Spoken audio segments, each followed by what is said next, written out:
Ora, muito boa noite, meus estoicos seguidores. Bem-vindos ao nosso programa Livremente, o episódio número 90, que estamos a fazer este programa todas as terças-feiras desde janeiro de 2021. Este programa tem o patrocínio da M-Saúde, Clínica Médica e de Saúde Mental, consultoria de comportamento, palestras e eventos, e também o apoio do jornal da Diáspora Portuguesa, o jornal mais antigo da Diáspora, que é o jornal Bom Dia. Este jornal que leva às comunidades portuguesas de todo o mundo as notícias de Portugal.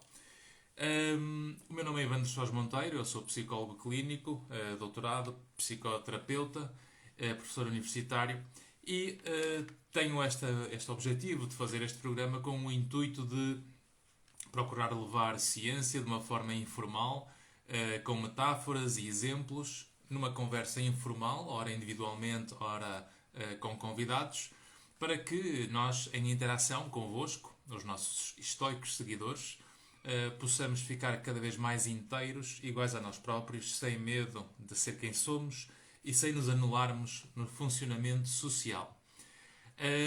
O programa de hoje é sobre a relação entre desporto e o impacto que o desporto tem e que pode ter para a nossa vida. Acima de tudo, num sentido de transmitir como exemplo até de uma mensagem que temos nós, enquanto psicólogos, tido a preocupação de transmitir fruto do que diz a investigação científica nesta área de comportamento, que é a vida não é aquilo que nos acontece, a vida é, acima de tudo, aquilo que nós fazemos com o que nos acontece. E por isso, nada mais, nada menos que para falar sobre isto, tenho o prazer de ter hoje como convidado o Augusto Pinto Oliveira, que foi meu aluno na faculdade, a tirar o curso e a licenciatura em Psicologia, e é alguém que tem uma história de vida resiliente, de superação, e que recentemente fez o livro Correr Fez-me Livre, portanto, dos cuidados intensivos à ultramaratona. É um livro que tenho o prazer de ter a versão em papel, com uma dedicatória aqui do Augusto, e hoje é o nosso convidado. Portanto, eu vou aqui, desde já, integrar para esta nossa agradável conversa.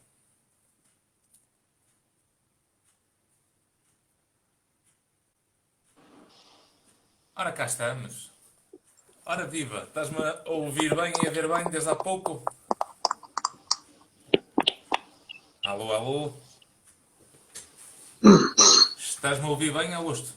Sim, sim, estou. Ora bem. Muito bem, então uma boa noite. Muito obrigado por teres aceito este convite e agradeço imenso esta tua obra, deste livro. Este livro, eu vou aqui fazer um breve resumo, porque realmente tem aqui uns aspectos que podemos ir depois conversando sobre isto, mas o Augusto faz este livro que relata situações reais, onde na primeira pessoa expõe publicamente o seu passado e o grave problema relacionado com as dependências de álcool, de drogas, o que o levou a um estado de completo desinteresse pela vida, o desânimo, falta de objetivos, motivações, declínio físico, mental e emocional. Excessos de bebida, noitadas, uma vida sem regras levaram-no a uma noite onde quase a morte lhe bateu à porta, um acidente atira-o para um coma de um mês, foi submetido a 2 cirurgias, uma craniotomia, uma cranioplastia. Durante esse processo sofreu 3 tromboses venosas profundas e após vários diagnósticos médicos e a sua família ter sido informada que a probabilidade de sobreviver era quase nula, e se isso acontecesse ficaria dependente de terceiros para toda a vida. Trabalhar, praticar desporto e ter uma vida ativa estaria, nessa altura, completamente fora de questão. E é um livro emocionante porque, de facto, faz aqui uma trajetória desde uma infância feliz, uma adolescência e uma juventude muito preenchida por atividade física e com atividade desportiva. Atinge o auge da vida desportiva ainda muito jovem, levando Portugal além fronteiras em representação da seleção portuguesa de canoagem das Águas Bravas em campeonatos do mundo e em várias provas internacionais. Depois de abandonares a alta competição, começas a trabalhar esta mudança na sua vida que vem trazendo sensações e vivências que o levam a um estado de insatisfação permanente, a falta de adrenalina, e é aí que depois há esta fase de quase que de transição e de transformação, que depois culmina com um reencontro basicamente com a vida, não é? E com o trabalho, com a família e com a atividade desportiva. Portanto, Augusto, isto realmente é uma história e peras, não é? Primeiro, tu foste meu aluno em 2016, não foi? Na Sim, altura, não sei se, não percebi. por volta disso. Por volta dessa altura. Neste momento és gestor de distribuição do Centro de Distribuição dos Correios de Portugal. Já trabalhas nos Correios já há mais de 30 anos, não é? Exatamente. E nesta altura, então, conta-me um bocadinho, como é que foi esta experiência de chegares ao livro e porquê o livro? Não, o livro eu fui passado. Então, durante a minha vida e queria encaixar tudo no. Deixa eu pôr aqui o som. Queria encaixar tudo com o livro. E depois pensei, não escrever a memória, curta memória, explicar melhor, desde a minha infância. Porque não pego em todos os textos, alterar. Tenho 91, 92 e não alterei nada. Os pseudónimos não fui usando, que foi-me sempre camuflado com pseudónimos, tentando recriar uma pessoa que não é, no fundo. E depois pego nas coisas e vou escrevendo. É como se eu tivesse de 300 km durante essa prova na minha vida. E eu até coloquei aqui como eu vim caixas quando Eu vou-te só interromper, a emissão está com o som um bocadinho interrompido. Tu tens. Exato, também estou a ver que não sou o único, está aqui a Paula também a dizer que está a ouvir com muita dificuldade, o som não está bem. Tens algum auricular ou algum daqueles micros para ligar ao telemóvel? Não. Ok. Vamos lá ver se falando mais de frente, um bocadinho perto do microfone, talvez. Sim. Ok, acho que sim, aí já fica melhor, acho que sim. Ok. Como eu estava a dizer, fui. Juntei os e fui. E enquanto 300 km em plenos Alpes, decidi durante essa prova expor todos os textos que tinha escrito e contar como é que eu tinha chegado ao consegui fazer 70 km uma vez, em 5 dias consecutivos. 5 dias consecutivos que tiveste a correr. Mas dava para descansar pelo caminho? Dava para repousar? Dormi 5 horas. 5 horas, 5 dias? Sim. Ok. Isso é um desgaste físico muito grande, não é? Exato. Considero este tipo é um bocado mais eu digo, no meio da prova a parte psicológica do que a parte física. Ou seja, há ali um momento em que da corrida, pelo menos é a experiência que eu vou ouvindo com quem faz atletismo e com quem tem estas provas de Ironman e maratona e ultramaratonas, há ali uma fase em que, ao final de talvez uns 20 ou 30 quilómetros, que parece que é quando o corpo começa... Não é o corpo, quando a mente começa a dizer que nós não conseguimos pelo corpo, não é? Exatamente. Uma parte da parte que eu sei que é fome, no frio, vai-me apetecer cada quilo e o corpo está rapidamente para ela abdicar aquilo. E para o sítio quente, puro, chegado, Sei. e a nossa mente contrariar todo o corpo pede. É a superação, não é? Que uma pessoa tem que conseguir superar naquele momento aquele combate entre a vontade de desistir, porque o corpo, parece que conscientemente o corpo já não dá mais, mas o corpo surpreende nessa fase, não é? Quando a pessoa acaba por manter a consistência do comportamento. Exatamente. É porque o nosso corpo é muito mais do que nós imaginamos.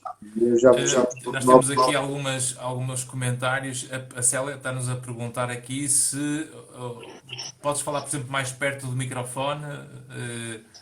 Se calhar falando aí mais perto, se calhar ouve-se melhor. Vamos lá ver se assim conseguimos passar melhor essa mensagem.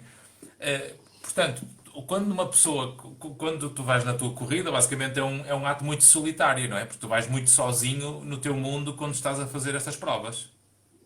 Sim, eu já passei mais sozinho.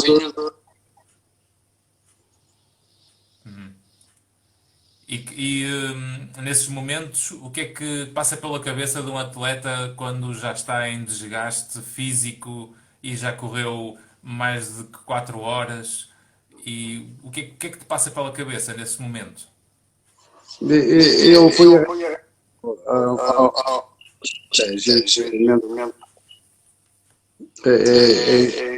em que vou com essa vontade de desistir. Como assim? Sim, bom. Eu tenho algumas estratégias. Por exemplo, a prova tem. Eu chego ao quilómetro e já digo, agora já não vou fazer mais que agora cada um na sua produção, aumentar. Ok. Tu aqui no livro, portanto, se eu for folheando, e já agora eu pergunto aos nossos seguidores se o meu som também está a passar em condições, espero eu, para que não seja uma missão que as duas estejam aqui com dificuldades de som, mas eu vou estando atento aqui aos comentários.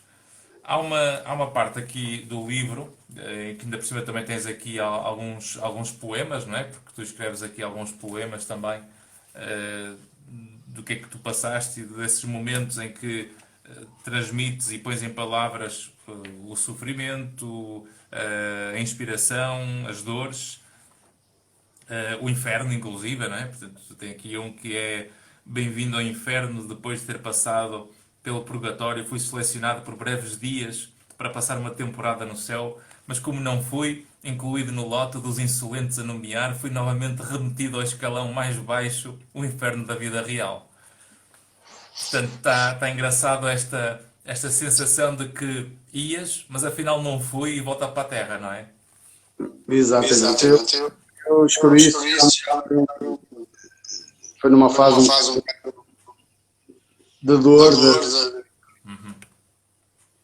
Mas isto é importante porque tu aqui transmites um fator que por isso é que eu assinalei isto, porque acaba por ser transversal a muita gente, que é numa fase em quase que parece que já não há esperança perante a vida que temos, com o que está a acontecer, em que a pessoa entra num desgaste profundo, em que o mundo está tão negro que já não há esperança para o futuro e que quase que se entrega um pouco aos problemas e começa-se a confundir com os problemas ou com o sofrimento, mas que de alguma forma há ali uma chama ou uma faísca que é feita, que podemos chamar isso como essa nomeação dos insolentes que afinal não ficou e volta para a Terra. Outros é quando sentem que finalmente apareceu uma luz ao fundo do túnel e vou ter que voltar outra vez, realmente porque esta fase temporária não me define. Ou seja, o meu valor permanente nunca pode ser definido por esta fase temporária. E acho que é isto que tu transmites aqui, nesta ideia de que eu, entre um inferno que é eterno e outro que se calhar é temporário na vida real, eu consigo agir sobre o mundo para conseguir criar um mundo melhor para mim. Sim, eu nunca tinha pensado nesse. Agora, nunca decompus esse problema na forma. Mas gostaste? Pelo menos foi isso que me pareceu quando eu estava a ler o livro. Sim, sim, sim. Acho que consegue explicar muito bem o que fazem Ok, ok. Temos aqui a Paula e a Carla a dizer que está com muito eco. Mas ouvem eco também com a minha voz ou é só com quando o Augusto está a falar? Só por curiosidade, só para eu perceber aqui se tem a ver com o meu telefone ou não. Porque eu também posso baixar mais um bocadinho o meu som, se for preciso. Vão comentando por aí que eu vou vendo. Depois apresentas aqui várias fotos das tuas vitórias, das tuas corridas, das taças.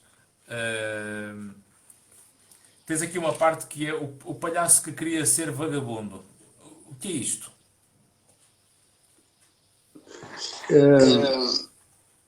Isso já e acho que fui inspirado um bocado no que passou por aqui, na minha terra.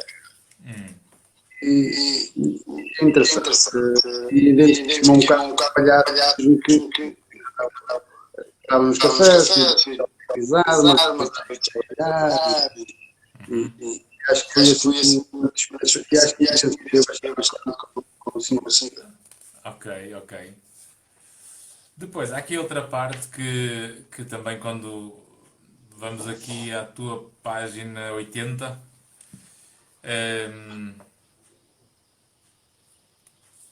onde é que está? Deixa-me só ver, ora bem, exatamente. É aqui, quando estamos sozinhos connosco e nos sentimos mal acompanhados, tentamos apaziguar o nosso eu.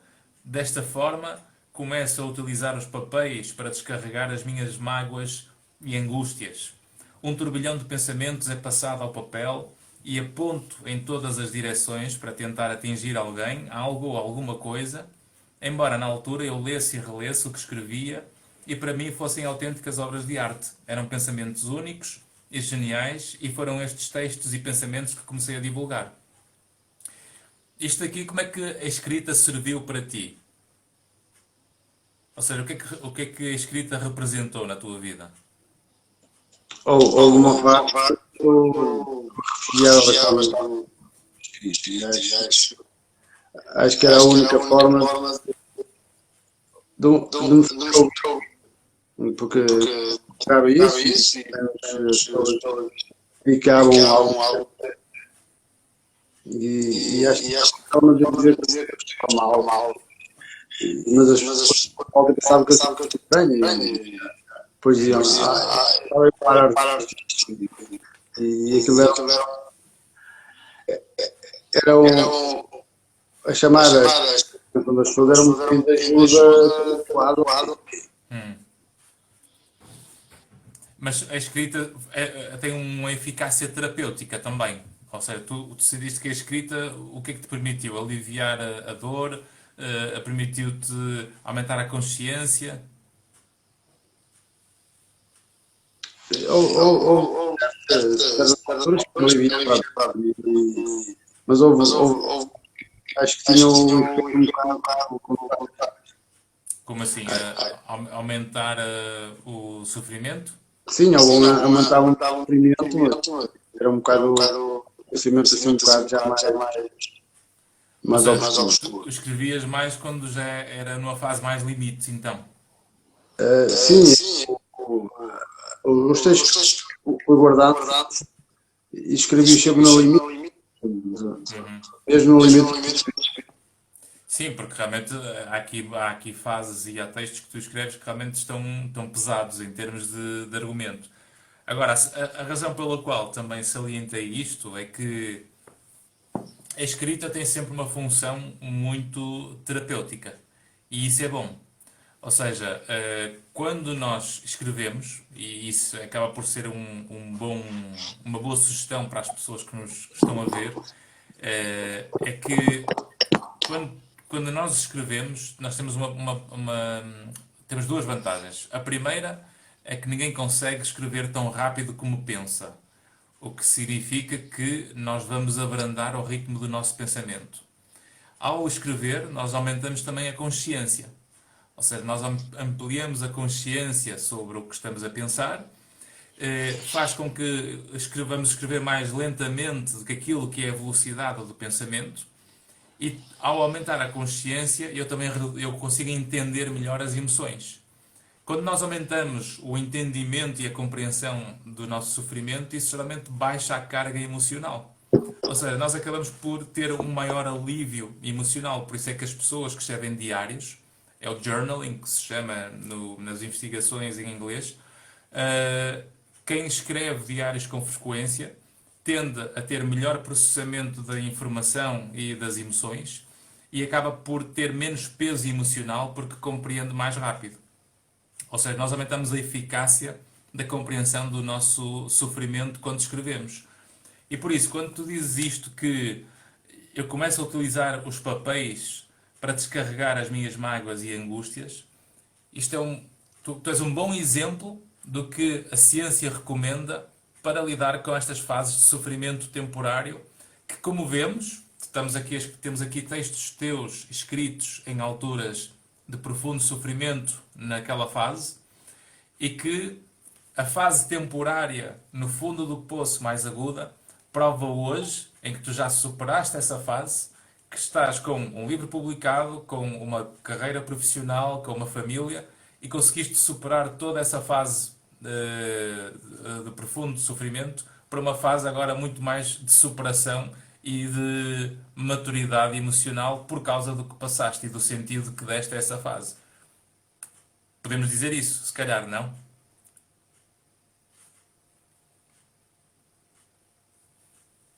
Agora está sem som, o teu som. Sim. Ah, ok, agora sim. Sim, penso que isso reflete muito bem. Foi do. É porque eu passei do topo da juventude, de forma desportiva, saúde. Tive que bater mesmo lá no fundo, como costumo dizer, para surgir dessa forma agora, no momento aqui. Mas quando tu olhas para trás, tens orgulho do que tu conseguiste fazer com essa fase? Sim, eu até costumo dizer que há coisas que automáticos eram outro tipo de maturidade. Podemos dizer que nestas escritas que tu colocaste, tens aqui vários, ou seja, tens poemas, tens também, inclusive, peças de teatro que tu inventaste, tens aqui histórias quase que, sim, histórias de experiências que passaste no meio das montanhas, nas corridas, em ceia, não é? Ou seja, tu acabas por ver na escrita uma forma de alívio, de superação, de felicidade. Que emoção é que tu encontras ao escreveres estas palavras e esta narrativa? Eu acho que com este não consigo muito explicar. Por exemplo, eu agora escrevo na faço uma prova. Ou de uma experiência. É muito mais para mim. Quando voltar a ler, as ações estão lá todas. E para também apresentar ao público a sensação que se tem no desporto ou outras experiências. Como é que para ti o desporto salvou a vida?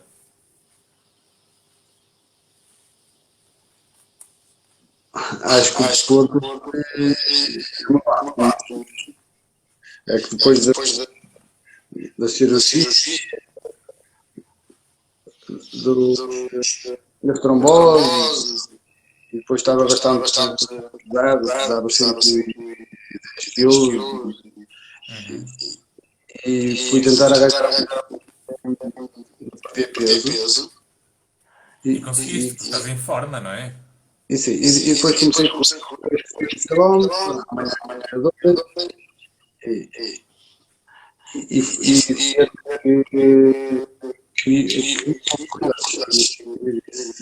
estou a fazer aquilo que eu gosto das coisas, agora bastante cansado, esmorrado, e eu disse, é o que eu quero. Acho que isto é o que eu andava a procurar. E tu achas que quando estás nestas provas e naquelas. A metáfora do desporto pode ser sempre uma metáfora para a vida. E nós, quando estamos nas corridas, e usando o atletismo e o montanhismo e as maratonas, que são provas sempre muito isoladas, quer dizer, muito solitárias, nós temos que realmente podemos comparar isto como ou fazer aqui uma analogia com a vida, que é nós temos fases em que de facto a vida corre bem, que se calhar é quando estamos no início da corrida. Depois chegamos ali a uma fase em que começamos a perceber que é preciso fazer sacrifícios para lidar com algumas circunstâncias ou algumas montanhas que vão aparecer no caminho, que são os obstáculos, que nós podemos escolher contornar ou enfrentar ou desistir, e depois fazemos a opção de ser consistentes e persistentes perante essa adversidade. Nesse esforço de superação da montanha, há o risco, claro, de não estarmos a conseguir e de precisarmos descansar porque estamos esgotados de energia.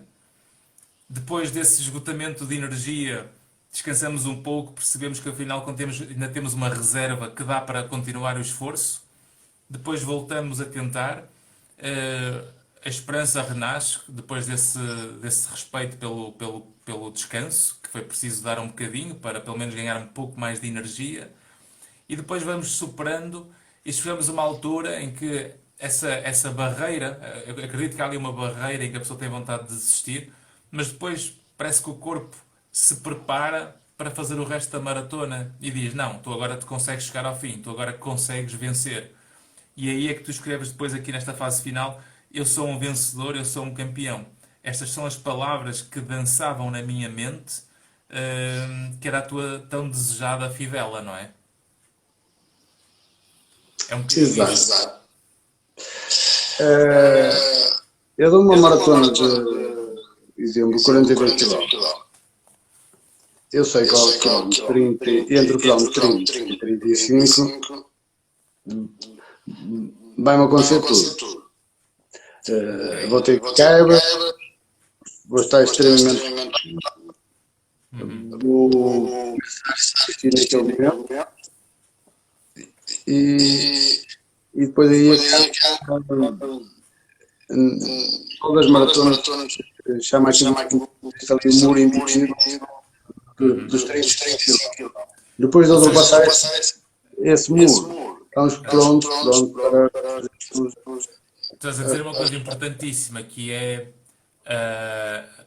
a noção de que conseguirmos criar uma visualização do alvo, conseguirmos ter uma projeção da superação de que vamos ser capazes, ou seja, temos um alvo bem definido para saber para onde é que estamos a ir, isso ajuda a superar essa fase de desgaste muito forte, que é o momento que acontece aí nesse muro invisível, não é? Pois é. E depois eu só naquele porto e a receber a medalha. E depois é um único da prova. Aí é que tu percebes o valor do custo do sacrifício do processo, não é? Ou seja, o valor do resultado tem a ver com o sacrifício do processo, do caminho que foi feito. Exatamente. É porque aquilo até pode chegar em último lugar. Mas ao momento que passa forte, sou campeão. Chegamos ao fim, exatamente, é isso. E isso aí importa aqui a metáfora para a vida, que é todos nós temos as nossas corridas, todos nós temos os nossos campeonatos, uns mais locais, outros regionais, outros internacionais, quaisquer que eles sejam, todos temos o nosso tempo, todos temos os nossos ritmos. E o que importa é nós não desistirmos daquilo que nós ambicionamos e do que nós sonhamos, porque o arrependimento ou o custo que nós temos por desistir antes de tentar é sempre maior do que saber que chegamos ao fim com o melhor que conseguimos. Ou seja, mais vale chegar em último lugar, mas foi a primeira vez na história da nossa vida que conseguimos fazer aquilo e, portanto, eu sou a melhor versão de sempre quando eu consigo isso, do que eu estar a querer comparar o meu valor com vidas que não são as minhas e achar que eu sou melhor ou pior quando faço comparações com vidas que não são as minhas, não é? Exatamente. Eu, eu, eu em todos os desafios como eu tinha dito, não vou comparar com o meu vizinho Claro. ou com um amigo. Se ele teve mais capaz, mas eu estive lá, estou lá e quero terminar. Quantas maratonas já fizeste?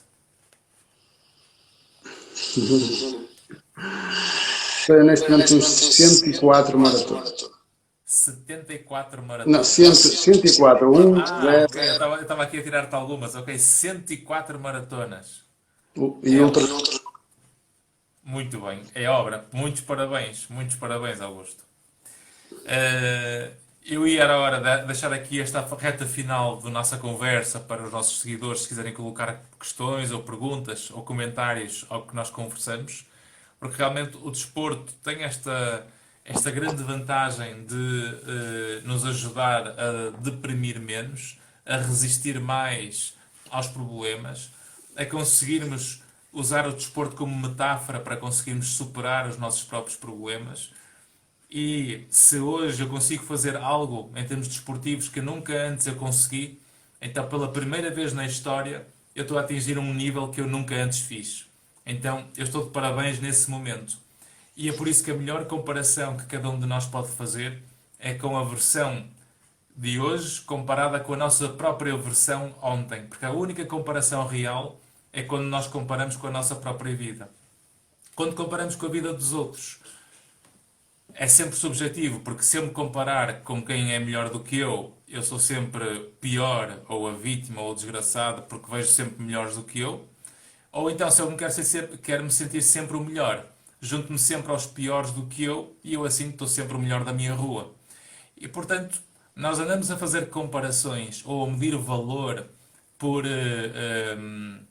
variáveis que não são propriamente aquelas que nos trazem uma consciência plena daquilo que somos e do que nós precisamos para superar e chegarmos ao que queremos, é quando nós conseguimos de facto ganhar essa consciência que nos superamos, conseguimos nos tornar resilientes e tornar-nos livres, não é? Como a corrida te fez livre, que é o título do teu livro. Correr fez-me livre. Exatamente. Augusto, foi um gosto ter-te aqui no programa sobre esta temática. Acho que tens aqui um livro inspirador. Quem gosta de desporto tem aqui uma descrição muito boa do que é que são as fases do que tu passaste durante algumas corridas. Quem gosta do tema da resiliência, acho que este tema da resiliência está transversal em todas as histórias que tu transmites aqui no livro, porque realmente a resiliência é esta arte de navegar contra a corrente, como dizia o Cyril Nick, que é um investigador nesta área da resiliência, é a arte de navegar contra a corrente, de facto, e é assim que nós ganhamos mais força e mais músculo para lidar com a vida, para superarmos as nossas dificuldades e ganharmos mais maturidade para continuarmos a andar para a frente. Portanto, dou-te os parabéns pelo percurso de vida, acima de tudo, e pela forma como depois colocaste em papel e em palavras esta tua trajetória, porque realmente é um bom exemplo de superação dos cuidados intensivos à ultramaratona, como é o subtítulo. Tá, obrigado, eu que agradeço o convite. Assim, depois quem quiser. Era isso que eu te ia perguntar. Quem quiser o teu livro, como é que podem fazer? Manda mensagem aqui pelo. Ok. Portanto, esta live vai ficar disponível aqui no canal do YouTube, no canal aqui do Instagram. Eu vou marcar o Augusto também aqui depois no texto da live. Esta live vai também ficar disponível no meu canal do YouTube, que é igual ao nome do Instagram, DerivandroPHD.